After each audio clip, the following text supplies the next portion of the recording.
Juste avant que la vidéo commence, tu dois absolument savoir que tu peux récupérer une formation gratuite Assure ton bull market comme un pro et en plus de ça un accès VIP au contenu exclusif. Défile dans la description de cette vidéo, clique sur le premier lien juste ici, clique sur obtenir gratuitement, remplis ce formulaire, trade sur notre plateforme partenaire BitGet et obtiens le contenu VIP qui te permettra de trader à mes côtés en suivant mes stratégies et un accès VIP sur mon Discord. Également, tu recevras automatiquement mon top 5 altcoins pour 2024. Tu peux retrouver une vidéo qui t'explique tout dans la description juste ici. Bon visionnage.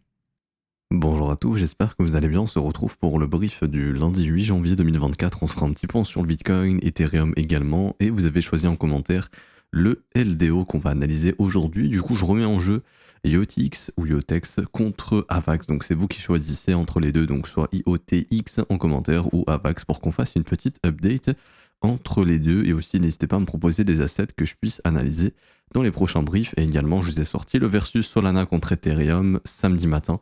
N'hésitez pas à aller le checker. Alors du coup le BTC qui est toujours dans cette phase de range, on n'a toujours pas réussi à ressortir du range qui avait été breaké puis réintégré. Depuis qu'on a fait ce breakout puis réintégration, on voit qu'il y a un énorme flux baissier sur les altcoins.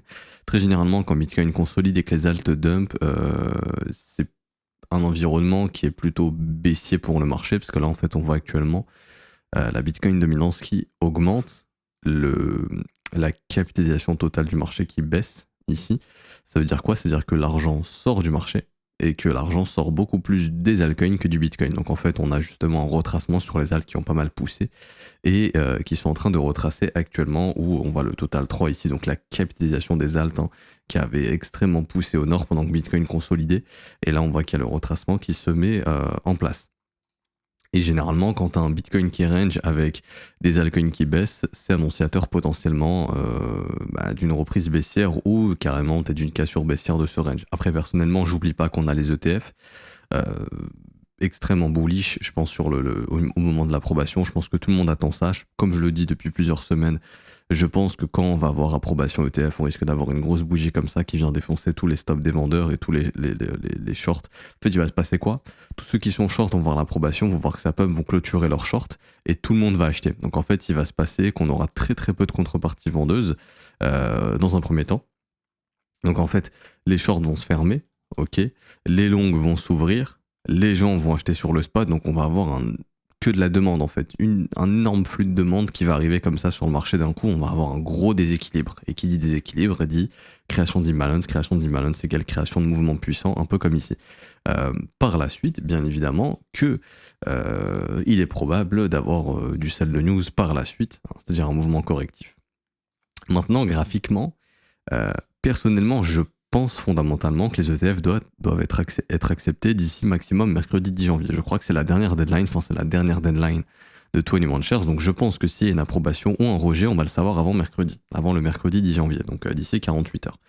Graphiquement, le BTC, il est plutôt favorable personnellement, de ce que je vois graphiquement avec ce qu'on a fait ici, c'est-à-dire créer le range, d'abord le dévier au nord, puis le réintégrer au sud. Pour moi, on est plutôt dans une optique de rejet de l'ETF, c'est-à-dire en gros le repousser. C'est ce que me dit graphiquement le marché, ok? Parce que le fait d'avoir, comme je répète, déclenché les sommets et réintégré, c'est plutôt bearish pour une cassure baissière, ok? Donc d'un point de vue technique, ce serait plutôt repoussé jusque mars. Maintenant, encore une fois, après les informations qu'on a, etc., si je devais juste ne pas regarder le graphique, c'est-à-dire je mets le graphique comme ça et je regarde juste les infos que j'ai, ce serait approbation, ok? Imminente. Puisque 21 shares donc le 21 shares a leur dernière possibilité d'être approuvé là d'ici mercredi, et ils ont exactement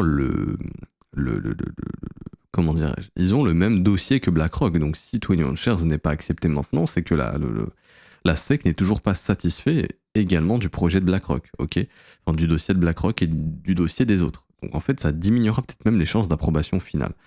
Donc voilà, fondamentalement pour moi c'est approbation. Maintenant, d'un point de vue technique, c'est vrai que ce qu'a fait BTC, c'est plutôt le rejet. Ce qui aurait été plutôt bullish, c'est de d'abord taper au sud, comme on en a parlé, de réintégrer, et là, il y aurait eu tout ce qu'il faut pour aller défoncer tout au nord. Maintenant, on verra bien Comme je le dis, la technique me dit que ça sera repoussé. Le fondamental, lui, me dit que ça sera accepté parce que depuis octobre, peut-être fin octobre, début novembre, j'en parle, hein, que ça serait probablement début janvier, puisqu'on avait analysé les dernières deadlines justement avec les refus des uns et les dernières deadlines des autres. Donc on avait estimé que ce serait début janvier l'approbation si on a une. Maintenant, on y est. À voir. Mais c'est vrai que techniquement, ce serait plutôt le refus. Après, ça peut très bien être accepté. Ce qu'il va falloir, c'est que le prix accepte lui également au-dessus de la résistance. Si c'est accepté et qu'ensuite le prix réintègre, c'est que c'est un énième chasse des sommets, en fait, tout simplement. Une énième réintégration. Vous vous souvenez, quand le prix commence à faire des breakouts qui ne le tient plus, c'est qu'on a un gros signal de faiblesse au niveau du momentum. Et là, si on réintègre à ce moment-là, je pense qu'on aura un gros nettoyage qui viendra chercher tous les stops qui sont accumulés ici. Donc en fait, on verra un rebond des alts. En fait, on verra. Donc, si à l'approbation, c'est simple, on verra un pump du BTC, je pense. Peut-être au-dessus des 48 200, c'est la prochaine zone de stop. Après, à voir si le marché va juste venir récupérer les stops ici. Si ensuite le prix commence à. Même pas, il faiblit. On se mange une grosse bougie rouge comme ça et qu'on réintègre sous le niveau résistant.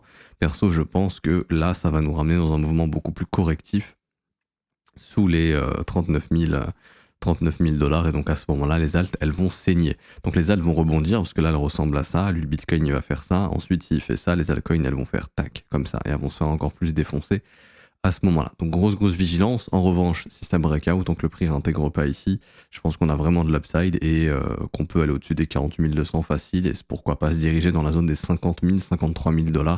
Ça, on verra bien, mais vraiment surveiller ce niveau, et l'approbation ou le rejet sera extrêmement important. Si c'est rejeté, pour moi, c'était déjà pricé dans le sens où, voilà, on est d'abord venu chasser les stops, bam, réintégration, pullback, on n'arrive pas. Et là, si c'est rejeté, je pense qu'on ira ici récupérer les stop loss, tout simplement. Si c'est approuvé, d'abord récupérer les sommets. Pas plus de choses à dire pour BTC. Honnêtement, le price action en 1 heure, on n'apprend pas grand-chose. On apprend que ça consolide sous la résistance des 44 700, on en avait parlé de ce niveau assez important. On est venu récupérer quelques stop loss ici qui étaient en train de s'accumuler ce week-end. Ok, ça a été fait, sinon il n'y a pas plus de choses à dire que ça. Au niveau de la dynamique du prix, on avait une montée un peu algorithmée, j'ai envie de dire, avec un faible momentum, donc le marché réintègre les sommets qui sont cassés à chaque fois. Et puis on a eu la cassure du dernier cru qui était juste ici, donc là c'est un signal baissier qui peut indiquer qu'on peut rentrer dans quelque chose comme ça maintenant.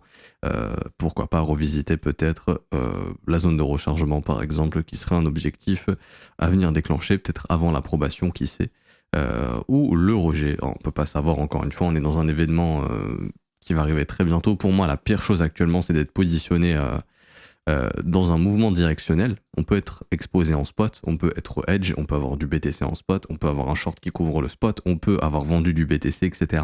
Mais être dans un mouvement directionnel, c'est-à-dire être long ou short, pour moi, c'est un sacré gros risque avant un événement aussi important. À part si vous avez un setup. Un setup, ça peut être, je suis en 5 minutes, j'ai identifié une pattern que je maîtrise. Hop, j'ai un long ici, j'ai un stop loss ici, j'ai un TP là, ça y a pas de problème.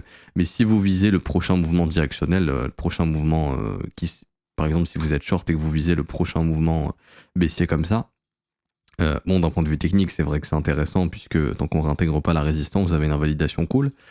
Si vous êtes long, l'invalidation c'est compliqué puisque c'est la grosse zone de stop et ce serait une parfaite zone d'achat. Donc j'ai envie de dire, ouais, pour les traders en long, un peu compliqué. Pour ceux qui sont en short, bon, l'invalidation elle est clean. Maintenant, voilà, si l'approbation, il y a l'approbation ETF, faut que vous faut couper votre short le plus vite possible, puisque tout le monde va faire ça et tout le monde va acheter en même temps. Donc techniquement, le prix ne peut que faire ça avec une approbation d'ETF. Donc c'est pour ça que le short c'est quand même assez risqué. Maintenant, pour moi, avoir un short ici, ok. De toute façon, on en avait parlé, hein.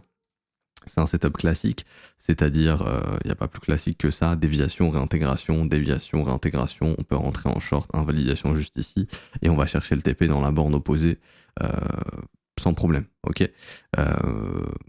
Et bon, encore une fois, je le répète, faites attention avec une éventuelle approbation. Pour moi, la validation n'est plus trop technique ici, mais plutôt fondamentale avec une approbation ou non. Si un rejet, ça appuiera votre short, je pense, ici, sans souci. Concernant ETH, vous vous souvenez, Ethereum, lui aussi, avait déjà fait ce qu'on appelle ici la chasse au stop. Il n'y avait pas vraiment eu de breakout réintégration. Par contre, c'est ce qu'on a eu sur Bitcoin, breakout et réintégration. On n'a pas eu ça sur Ether, on a juste eu la petite déviation, donc la chasse au stop ici. On est venu prendre les stops, on est revenu tester le niveau résistance, ça n'a pas tenu. Bam, on a échoué, on est parti chasser dans l'autre sens. C'est simple, pareil, s'il y a un rejet de l'ETF, quand je dis rejet, c'est pas refus définitif, c'est juste on repousse en fait à la deadline de mars. À ce moment-là, tout comme oui, ça se trouve, la SEC va totalement refuser les ETF. va dire non, il n'y a plus de deadline, c'est bon, il n'y aura pas d'ETF, c'est de la merde, et puis voilà. Ça voudrait dire que ça, techniquement, pareil, c'était déjà pricé, range, déviation, réintégration, ok, merci. Et je dis pas que ça va arriver encore une fois, parce que je pense pas qu'on aurait eu ce gros rallye si on savait que c'était refusé, à moins que ce rallye a été orchestré pour exit pump, pour que De Gros puisse exit pump. C'est pas impossible, mais bon, là on part un peu dans la théorie du complot. Après, encore une fois, ça peut être repoussé. En tout cas, comme je le dis, c'est ce que dit le graphique, vu ce qu'il a décidé en amont de celui-ci. Le fondamental dit autre chose, donc on verra bien si approbation ou non, ça sert à rien ici de jouer à la boule de cristal. Pour revenir sur Ethereum, vous vous rappelez de range ici, déviation, enfin chasse au stop, réintégration, etc. Pas de cassure, pareil, si c'est repoussé, je pense que là on va breaker ici, on va sortir du range, on en avait parlé, mais réintégrer cette zone, c'est vraiment pas bullish du tout. Et à ce moment-là, je vois rien qui empêche Ethereum d'aller chercher les 1850$. Pourquoi? Parce que c'est le premier arrêt du mouvement, donc s'il y a bien une zone dans laquelle, en cas de correction, Ethereum doit venir, c'est bien celle-ci, 38.2. Ensuite, on sera fixé.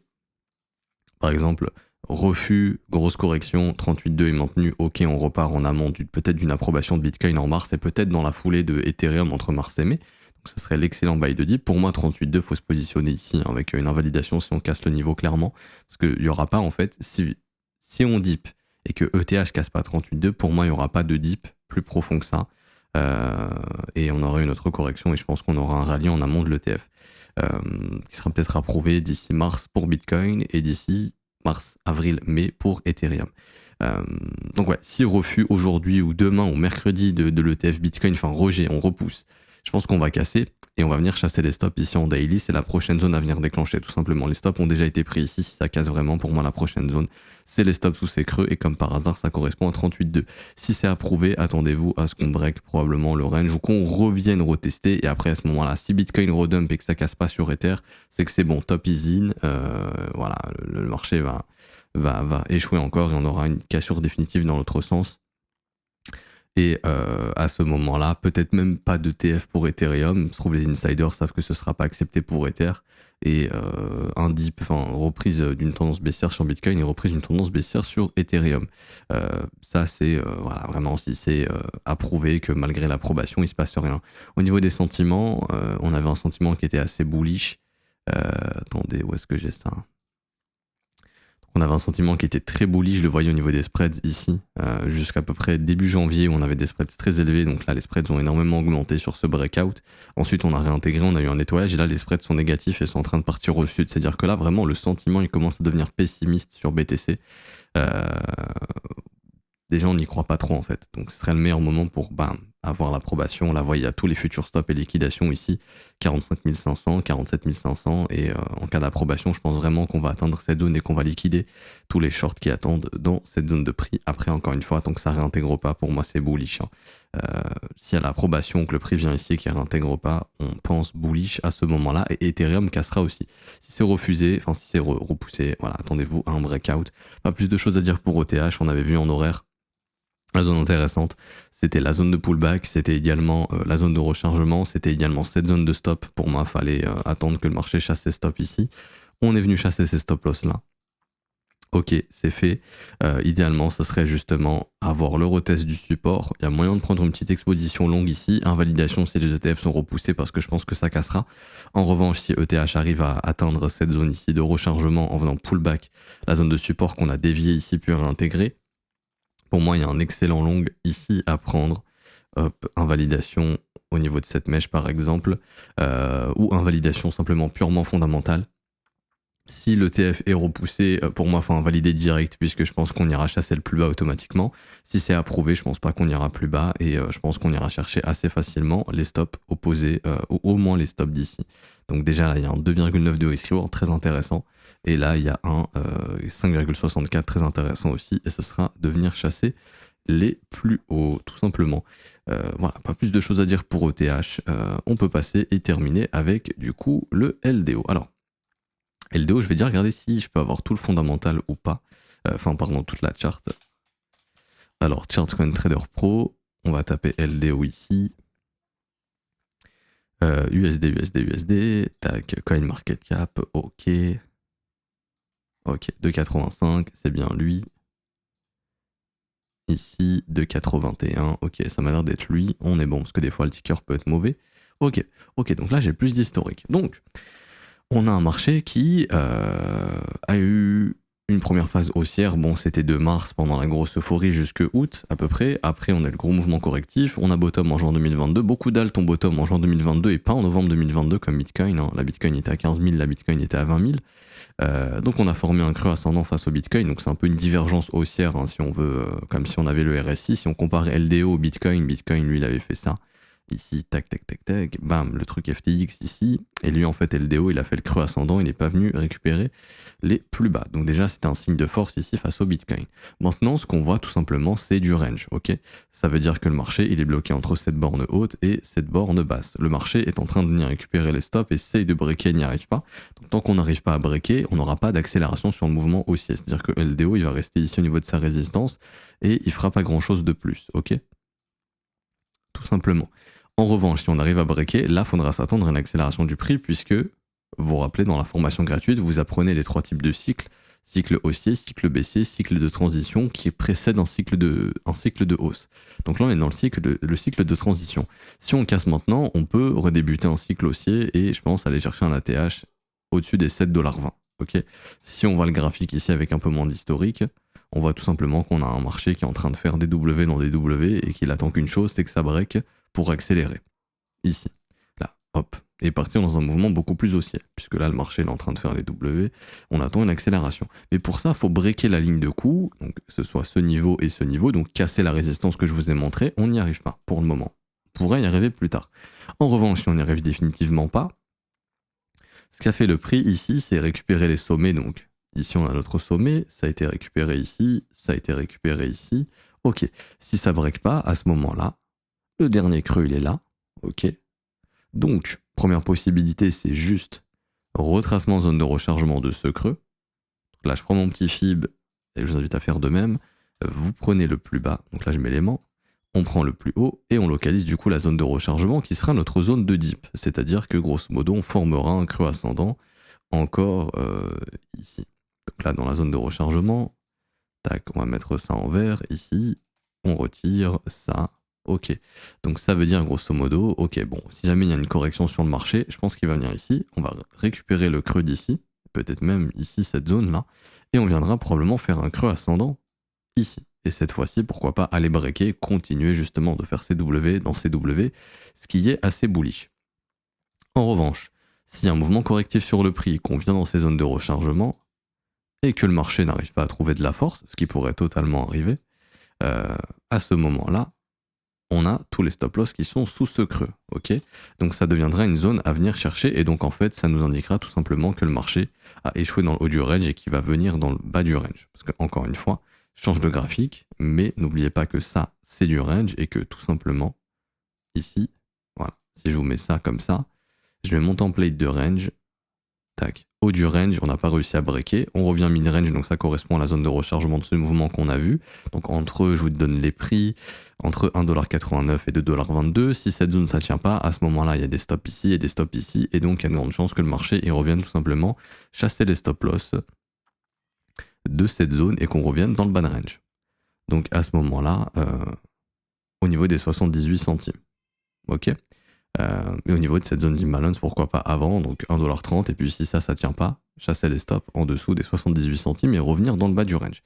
Pour un investisseur, c'est une zone de risque ici, c'est une zone de profit, c'est une zone où il faut faire attention, parce qu'encore une fois, tout ça pour moi c'est une zone d'accumulation en amont, peut-être de quelque chose d'haussier. En revanche, si tant que le marché ne break pas, il n'y aura pas de mouvement haussier, ça va continuer de ranger, et donc vaut mieux jouer la borne. Borne haute, on sécurise, et quand ça revient borne basse, on rachète la borne basse qui est entre 38 centimes et 96 centimes. Donc c'est assez large, mais il y a largement de quoi jouer les bornes, tout simplement. Pas plus de choses à dire. Maintenant, pour les objectifs haussiers, puisqu'on a plus d'historique ici, déjà, je vais vous donner des objectifs haussiers en cas de cassure. Donc je retourne sur ce graphique, après on verra d'autres éléments. Alors, en cas de cassure ici, je pense qu'on peut déjà spéculer sur premier niveau à atteindre à $6. Deuxième niveau à atteindre 9,52 $, et gros niveau à atteindre ici, comment dirais-je, si on a vraiment un momentum qui est fort avec une grosse accumulation, à ce moment-là, ça serait une grosse accélération du prix, à ce moment-là, ça serait entre 15,23 $ et 19 $ à peu près, ok. Maintenant, pour les objectifs en cas d'ATH, ici, ça sera un ATH, hein, les objectifs que je vous ai donnés, mais autre objectif technique, en cas d'ATH, je fais toujours une extension entre 161,8 et 200%. Hop, 1,618 et là, tout simplement 2, ok. Et donc, à ce moment-là, on a un objectif en cas d'ATH entre 11,41 $ et 14 $, c'est simplement l'extension ici de ce mouvement. Donc ça sera la zone de vente en cas d'ATH, pas vente totale, mais une zone de profit tout simplement, parce que là le prix, quand on va casser, se mettra à accélérer et on viendra récupérer tous les stops d'ici au minimum, au-dessus des 7,33 $ très probablement. Tant que ça ne break pas, je le rappelle, on s'attend en retour zone de rechargement. Si ça tient pas, je pense qu'on viendra chasser les stops d'ici et les stops d'ici pour revenir dans le bas du range, et ça aussi, ce sera une excellente zone d'achat. Tout comme, si jamais vraiment en 2024, au final on n'a pas de gros bull market, ce sera peut-être 2025, peut-être faire la déviation, réintégration aussi, ça serait un super trade si ça dévie et réintègre pour se positionner au moment de la réintégration, pourquoi pas peut-être là, aller faire le bull market pour la suite. Donc on a un peu tous les scénarios, pour moi là on peut trader, on peut faire ce qu'on veut avec toutes ces informations ici, l'investisseur sait quoi faire, le swing trader sait quoi faire avec toutes les infos, donc super, pour moi le graphique est très très clean, ici on a une bonne marge de gestion de risque et on peut bien manœuvrer, voilà, depuis la réintégration, depuis qu'on n'arrive pas à casser, pour moi il faut vraiment être hedgé ici et attendre de voir si ça casse vraiment ou non, parce que si ça casse pas, rendez-vous, comme on a dit, zone de rechargement, bad range, si la zone de rechargement ne tient pas. Je m'arrête ici pour aujourd'hui, j'espère que ça vous aura plu. Si c'est le cas, n'hésitez pas à laisser un pouce bleu, à vous abonner si ce n'est pas déjà fait, à mettre un petit commentaire. Également, vous avez la formation gratuite et le VIP que vous pouvez rejoindre. Il y a bientôt le top 10 altcoin qui sortira pour les membres VIP courant janvier. C'est le premier lien en commentaire épinglé pour avoir accès à la formation gratuite, puis par la suite au VIP. Vous allez en commentaire de cette vidéo, donc dans les commentaires, vous regardez mon premier commentaire épinglé par Crypto Le Trône, obtient ta formation et accède au VIP gratuitement. Vous cliquez sur ce lien, ok. Vous allez atterrir juste ici sur ce petit site, sur le formulaire. Vous cliquez sur obtenir gratuitement juste ici. Vous vous inscrivez sur BitGate via notre lien partenaire et absolument via le lien, sinon ça ne fonctionnera pas. Donc vous cliquez dessus et ça vous ouvre justement la bonne page ici. Vous mettez un mail, un mot de passe et vous créez votre compte. Une fois que ça c'est fait, vous allez dans le tableau de bord sur BitGate. Donc là, il y a en haut à gauche tableau de bord, il y a ID utilisateur juste ici. Vous le copiez, il y a un petit bouton pour le copier. Une fois que ça c'est fait, vous revenez sur le formulaire. Vous le collez juste ici, donc dans identifiant BitGate, vous mettez un mail sur lequel vous voulez recevoir la formation, pas nécessairement votre mail de votre compte BitGate, on n'a pas accès à cette information. Nous, ce qu'on veut, c'est juste un mail pour vous envoyer la formation, parce qu'en fait, si vous êtes affilié via l'identifiant, on va le voir automatiquement, ça va envoyer sur votre mail. Vous faites ensuite recevoir gratuitement, une fois que vous avez mis votre mail et votre identifiant, vous cliquez, 10 à 15 minutes après, vous avez la formation qui vous est envoyée dans votre boîte mail, et par la suite, si vous voulez accéder au VIP, il vous suffit simplement de trader quelques jours, 3-4 jours, et vous aurez accès au VIP directement, et ensuite vous pourrez avoir accès au contenu du VIP, les trades qu'on envoie, les vidéos qui sont faites et qui sont envoyées au VIP, également des trades qui vous sont envoyés en direct, des modèles que vous pouvez déclencher de votre côté qui vous sont appris et enseignés et appris en direct, mais c'est aussi disponible en rediffusion. Donc tout ça, vous aurez accès au VIP et vous aurez aussi accès au setup Golden. Donc ça, c'est les setups de la formation qui arriveront, je pense, en 2024, où on aura les bonnes entrées pour les setups Golden. Donc tout ça, c'est pour le VIP, c'est totalement gratuit, il n'y a absolument rien à payer. Vous pouvez suivre les performances du VIP sur le Discord dans le salon Performance VIP. Vous cliquez ici sur ce lien et là, vous avez toutes les performances ici des trades qui sont envoyés. Ça, on est bon. Si vous voulez un accompagnement tous les jours, du lundi au vendredi, et une formation de 19 h, ça se passe dans l'école. C'est un abonnement qui est payant, ça commence à 49 € par mois, c'est sans engagement, vous pouvez annuler le renouvellement quand vous le souhaitez. Vous avez les offres 3 mois, 6 mois et 12 mois qui ont des réductions si vous le voulez, on a 36% de réduction sur l'offre annuelle actuellement, donc 380 € TTC. L'école, c'est quoi? C'est une formation de 19 h, on apprend tout sur l'analyse technique, l'order flow, donc là je vous montre un petit peu les modules, fondation des bases, donc il y a les cours ici, donc 1, 2, 3, 4, 5 cours, ensuite on a analyse du prix, localisation, on a tous les cours ici, on a ici les structures, on a tous les cours ici, momentum, on a tous les cours ici, setup, on a tous les cours ici, psychologie et sentiment, on a tous les cours ici, order flow, on a tous les cours ici, et fondamental également. Vous apprenez absolument tout ça dans l'école. C'est des cours vidéo et des cours écrits. Les cours écrits sont des supports de cours vidéo. Il y a aussi des exercices, des examens et des quiz pour valider vos compétences, pour que vous puissiez vous assurer que vous avez tout compris. Également, vous avez des briefs privés. Donc, il y a le brief YouTube qui dure environ 20-30 minutes, grand maximum. Et il y a le brief privé qui dure 1 heure et demie, peut-être même des fois 2 heures quand il y a beaucoup de choses à voir, qui est disponible en direct. Ok. Donc, je réponds à vos questions, j'analyse vos cryptos, on voit des setups intéressants, on voit des stratégies d'investissement, on analyse aussi d'autres marchés, que ce soit les matières premières, on peut analyser les actions, etc. On voit pas mal de choses. Je réponds à vos questions, j'analyse vos cryptos. C'est disponible en rediffusion si vous n'êtes pas dispo le matin, vous inquiétez pas. Vous pouvez vous poser vos questions en amont du brief et j'y répondrai, même si c'est pas pendant le direct, j'y répondrai, il n'y a pas de souci. Et vous avez aussi une doc écrite qui vous résume absolument tout ce qui a été dit dans le brief. Si jamais vous ne pouvez pas regarder, même la rediff, si vous n'avez pas le temps, vous avez un résumé écrit que vous lisez en 3-5 minutes qui vous résume tout et les choses les plus importantes, les setups à surveiller, etc. etc. Le lien pour s'inscrire, il est en commentaire épinglé de cette vidéo. Rejoindre l'école, donc c'est le 4e lien dans le commentaire épinglé. école.letronfzco.com, vous cliquez sur ce lien, ça vous ramène sur le site de l'école et là vous pouvez choisir votre abonnement. Ok, je m'arrête ici pour aujourd'hui, on se retrouve demain, bonne journée à tous, ciao ciao.